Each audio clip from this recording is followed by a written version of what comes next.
Tips para sa mga baguhan para hindi ma-burnout or para hindi ma-stress sa paggawa ng content.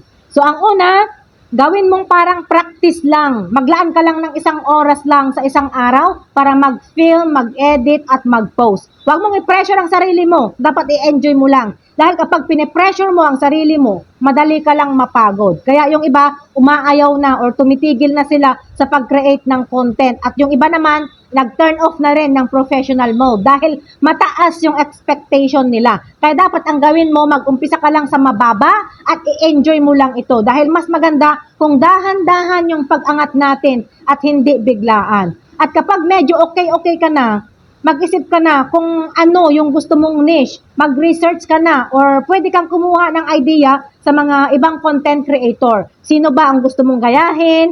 Ano ba yung topic nila na gusto mo ring gawin? Paano ba sila nag-e-edit? At sino-sino ba ang mga target audience nila?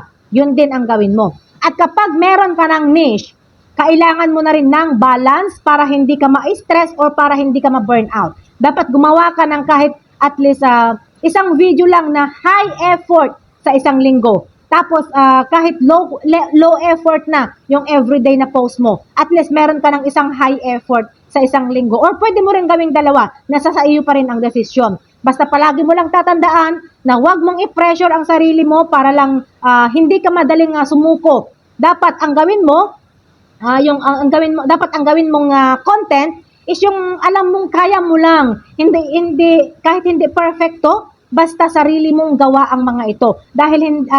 Dahil hindi naman po guys, kailangan ng perfecto dito sa content creation. Kundi ang kailangan lang natin dito is tao. Yung tao na makaka-connect ka. Kaya wag mong ipilit ang sarili mo sa isang bagay na hindi mo naman kaya. Parang sa pag-ibig lang yan. Wag mong ipilit ang sarili mo. Kung ayaw na niya sa'yo, aray mo.